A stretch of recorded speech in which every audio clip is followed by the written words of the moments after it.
మీ ఇంట్లో మొదటి కోటీశ్వరుడు మీరే అవ్వాలనుకుంటున్నారా? ఈ ఫైనాన్షియల్ వెబినార్ లో ఇప్పుడే జాయిన్ అవ్వండి. నమస్తే, welcome back to Suman TV. నేను మీ సంజయ్. ఈ రోజు మనతో పాటు ఉన్నారు amphi registrar, mutual fund distributor మరియు చార్టర్డ్ వెల్త్ మేనేజర్ రామారాజేష్ గారు. ఆమెతో మాట్లాడి కొన్ని విషయాలు తెలుసుకుందాం. నమస్కారం మ్యామ్. నమస్తే మ్యామ్, మ్యూచువల్ ఫండ్స్ లో ఏదన్నా బెస్ట్ ప్లాన్ ఉందా? అంటే నేను నార్మల్ గా ఎస్ఐపి, ఎస్డబ్ల్యూపి, లంసమ్ అని ఇలా రకరకాలు చెప్తారు. మేజర్ గా ఈ మూడు విషయాలు చెప్తుంటారు. అంటే ఇందులో ఏదైనా బెస్ట్ ప్లాన్ ఉందా? మాకు ఎక్కువ రిటర్న్స్ రావాలి అంటే తక్కువ టైంలో రావాలి, ఈ విధంగా. Very good question. యాక్చువల్లీ చాలా మందికి, అంటే ఈ రోజుల్లో చాలా మందికి ఫాస్ట్ గా రిటర్న్స్ కావాలి. మాకు ఓపిక లేదు మ్యామ్. సంవత్సరాలు 30 సంవత్సరాలు 40 సంవత్సరాలకి 2 కోట్లు అంటున్నారు. ఆ 2 కోట్లు లేదు, ఇప్పుడు వచ్చి ప్లాన్ లేదంటే చెప్పండి అని అడుగుతున్నారు. ఖచ్చితంగా. అంటే ఈ యంగర్ ఏజ్ పిల్లలకి, ఎస్పెషల్లీ 25 నుంచి 30-35 లోపు, అంటే మ్యారేజ్ కి ముందు వీళ్ళు ఇలా కనుక ఇన్వెస్ట్ చేసుకోగలిగితే చాలా ఫాస్ట్ గా వాళ్ళు క్రియేట్ చేసుకోగలుగుతారు వెల్త్ ని. సో దీనికి ఒక స్ట్రాటజీ ఉంది. అదేంటి అంటే SIP plus step up SIP plus lump sum. ఈ 3 కలిపి మనం ప్లాన్ చేసుకుంటే మనం ఎక్కువ రిటర్న్స్ ని జనరేట్ చేయొచ్చు. ఎలా మ్యామ్, కొంచెం డీటెయిల్ గా చెప్తారా? ఒక ఎగ్జాంపుల్ చెప్తాను. అంటే ఒక 5,000 రూపీస్ మనం ఇన్వెస్ట్ చేద్దాం అనుకున్నాం. సో 5,000 రూపీస్ ని ఎవ్రీ మంత్ మనం ఒక 20 years కనుక ఇన్వెస్ట్ చేసుకుంటే మనకి 12% రిటర్న్ చొప్పున, అంటే నేను ఎక్కువ రిటర్న్ కూడా తీసుకోవట్లేదు, మీకు 12% రిటర్న్ కే మనకి 36 lakhs వస్తుంది.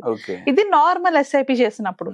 ఇప్పుడు మనం ఏం చేస్తున్నాం, ఇదే నార్మల్ ఎస్ఐపికి స్టెప్అప్ ఎస్ఐపి. స్టెప్అప్ ఎస్ఐపి అంటే ఎవ్రీ ఇయర్ కూడా ఒక పర్సెంటేజ్, అంటే 5% కానీ 10% కానీ ఇంక్రీజ్ చేయడం. మనకి శాలరీ పెరుగుతుంటది కదా, అలాగే మన ఎస్ఐపిని కూడా పెంచుకుంటూ వెళ్తే మనకి అదే 20 years లోని ముందంతా 36 lakhs అయితే ఇప్పుడు 77 lakhs వరకు వస్తుంది. ఓన్లీ 10% ఇంక్రిమెంట్ ఎవ్రీ ఇయర్ చేసుకున్నప్పుడు. అంటే 5,000 మనం ఫస్ట్ ఇయర్ లో కడతాం, సెకండ్ ఇయర్ కి వచ్చేటప్పటికి 5,500 అవుతుంది. థర్డ్ అలా 10% ఇంక్రీజ్ అవుతూ ఉంటుంది 20 years పాటు. మీకు శాలరీతో పాటు ఇది కూడా ఇంక్రీజ్ అవుతూ ఉంటది. సో దీని వల్ల ఒక్క స్టెప్అప్ ఎస్ఐపి చేయడం వల్ల ఇదే 20 years లో మనం ఆల్మోస్ట్ డబల్ 36 నుంచి 77 వరకు మనం క్రియేట్ చేసుకోగలం. అంటే డబల్ రిటర్న్ క్రియేట్ చేసుకున్నాం. ఇప్పుడు దీనికి లంసమ్ యాడ్ చేయగలిగితే, అంటే స్టార్టింగ్ లో బోనస్లు వస్తుంటాయి, లేకపోతే ప్రమోషన్స్ వచ్చినప్పుడు ఏమైనా అడిషనల్ గా ఇన్కమ్ వచ్చినా, ఏ వచ్చినా కూడా ఒక 2 lakhs ఎంతో కూడా వచ్చింది అనుకో, లేటెస్ట్ ఒక 2 lakhs వచ్చింది అనుకో, దాన్ని మళ్ళీ మనం ఇదే ఎస్ఐపికి యాడ్ చేసుకుంటే అప్పుడు 97 lakhs వరకు వస్తుంది. సో ఈ 3 కలిపి, అంటే మళ్ళీ ఈ 3 ఒక్క దాంట్లోనే ఉండాలి, వేరే వేరే ఫండ్స్ కాకుండా సేమ్ ఫండ్ లో చేసుకుంటే ఆ బెనిఫిట్ వస్తుంది అనమాట. సో మనం తెలుసుకోవాల్సింది ఏంటి, ఓన్లీ ఎస్ఐపి చేస్తే ఎంత వస్తుందో నాకు 36 లక్షలు. దానికి నేను ఒక స్టెప్అప్ ఒక లంసమ్ యాడ్ చేస్తే అదే 20 years కి నాకు ఎంత వస్తుంది, 90+ lakhs వస్తుంది. ఓకే, దానికి దీనికి చాలా డిఫరెన్స్ ఉంది కదా మ్యామ్. 50% డిఫరెన్స్ ఉంది. 50% ఇంక్రిమెంట్ ఉంది. ఎందుకు మనం ఓన్లీ ఎస్ఐపి కాకుండా దానికి స్టెప్అప్ ఎస్ఐపి చేస్తున్నాం. ఇప్పుడు ఎవరికైనా కొన్ని గోల్స్ ఉంటాయి, వాళ్ళ గోల్ రీచ్ అవ్వలేనప్పుడు వాళ్ళు ఏం చేస్తారు, అయ్యో నేను, అంటే ఇప్పుడు ఫర్ ఎగ్జాంపుల్ పిల్లల ఎడ్యుకేషన్ ఉంది, పిల్లల ఎడ్యుకేషన్ కి నేను దాయలేకపోయాను, నాకు 5 years టైం ఉంది, నేను ముందు దాయలేకపోయాను. సో ఇప్పుడు దాయాల్సి వస్తే నాకు 30,000 40,000 ఎస్ఐపి చేయాలని వస్తుంది. అంత ఎస్ఐపి నేను చేసుకోలేనప్పుడు స్టెప్అప్ ఎస్ఐపి ద్వారా చేసుకోవచ్చు. ఎప్పుడు ఇన్కమ్ వచ్చినా కూడా పెంచుకోవచ్చు. సో అలా చేసినప్పుడు మనకి రిటర్న్స్ చాలా బాగా ఉంటాయి. అండ్ నెక్స్ట్ కి వచ్చేటప్పటికి దానికే మనం ఒక లంసమ్ అమౌంట్ యాడ్ చేస్తే అది మొత్తం 90,82,000 అవుతుంది. ఎంతైనా 2 lakhs, అంటే నేను ఇక్కడ యాడ్ చేసింది 2 lakhs. అంటే 5,000 plus step up SIP plus 2 lakhs lump sum. One time payment, మనం ఎప్పుడైనా పే చేయొచ్చు, ఎప్పుడు ఉంటే కూడా అప్పుడు పే చేసుకోవచ్చు. ఇప్పుడు ఫర్ ఎగ్జాంపుల్ వీలైనంత వరకు త్వరలోనే, అంటే ఇప్పుడు స్టార్ట్ చేసినప్పుడే, ఇప్పుడు నేను స్టార్ట్ చేశాను 1-2 years లోని నేను లంసమ్ యాడ్ చేసుకుంటే మనకి బెనిఫిట్ చాలా ఎక్కువ వస్తుంది. అంటే మనం 3 times పెంచుకున్నాం, 36 90 వరకు వెళ్ళింది. సో 3 times రిటర్న్స్ పెరుగుతున్నాయి. అలాగా మనం ప్లాన్ చేసుకోగలిగితే ఇది వన్ ఆఫ్ ద స్ట్రాటజీ. ఇలాంటి చాలా స్ట్రాటజీస్ ఉంటాయి మ్యూచువల్ ఫండ్ ఇన్వెస్ట్మెంట్ చేసుకునేటప్పుడు. కాకపోతే ఒక ప్రాపర్ గైడెన్స్ తోని, అంటే ఒక ప్రాపర్ ఫండ్ తీసుకొని చేసుకుంటే, మంచి ఫండ్స్ లాంటివి సెలెక్ట్ చేసుకుంటే, మీలాంటి వాళ్ళైతే కొంచెం హై రిస్క్ వెళ్ళొచ్చు. స్మాల్ క్యాప్ ఫండ్ కానీ, లేకపోతే మిడ్ క్యాప్ ఫండ్ కానీ, లేదా లార్జ్ క్యాప్ ఫండ్ కానీ, సేఫ్టీ కోసం చూస్తే కనుక ఇండెక్స్ ఫండ్స్ లో అయినా ఇన్వెస్ట్ చేసుకోవచ్చు. మినిమం 12% రిటర్న్ వస్తుంది. 12% రిటర్న్ వస్తే ₹1,00,00,000 దగ్గర తెచ్చుకోవచ్చు.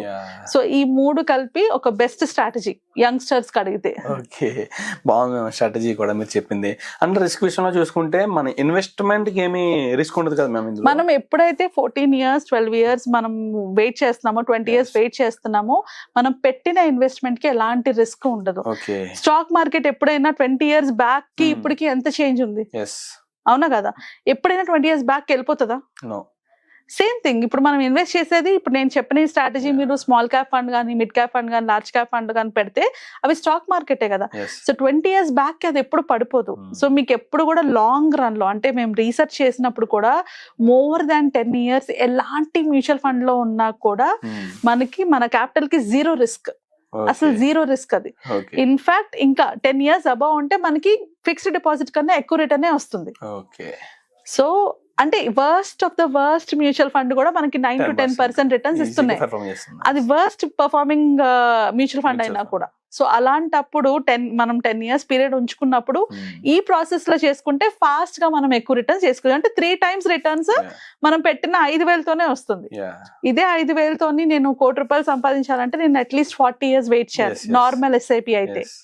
అదే నేను ఈ 5,000 ని 3 times కింద, అంటే step up SIP plus lump sum ఇలా నేను పెట్టుకోగలిగితే నేను ఆ 20 years లోనే నేను ₹1,00,00,000 తెచ్చుకోగలుగుతున్నాను. Okay ma'am, thank you very much ma'am. Concept కూడా బాగా నచ్చింది. Thank you very much. Thank you. మీకు వచ్చిన శాలరీలోని ₹5,000 ఇన్వెస్ట్ చేసుకున్నా మీరు కోటీశ్వర్లు అవ్వగలరు, ₹10,000 ఇన్వెస్ట్ చేసుకున్నా మీరు కోటీశ్వర్లు అవ్వగలరు, ₹50,000 ఇన్వెస్ట్ చేసుకున్నా మీరు కోటీశ్వర్లు అవ్వగలరు. కానీ ఎక్కడ ఎప్పుడు ఎలా ఇన్వెస్ట్ చేస్తున్నారన్న క్లారిటీ మీకు ఉండాలి.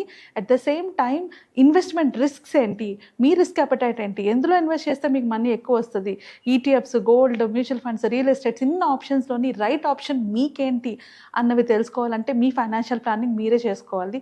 మీ ఫైనాన్షియల్ ప్లానింగ్ మీరు చేసుకోవాలంటే కనీసం మినిమం నాలెడ్జ్ అంటే మనీ మేనేజ్మెంట్ కానీ, ఇన్వెస్ట్మెంట్ ప్లానింగ్ కానీ, రిటైర్మెంట్ ప్లానింగ్ కానీ, ఇన్సూరెన్స్ ప్లానింగ్ కానీ, ఈ కాన్సెప్ట్స్ అన్ని తెలియాలి. సో ఈ కాన్సెప్ట్స్ అన్నింటినీ ఇన్ డీటెయిల్డ్గా మన వెబినార్లో మనం నేర్చుకోబోతున్నాము. సో ఆ వెబినార్ కోసం జాయిన్ అవ్వాలి అనుకుంటే కింద స్క్రాల్ అవుతున్న నంబర్కి కాల్ చేసి రిజిస్టర్ చేసుకోండి.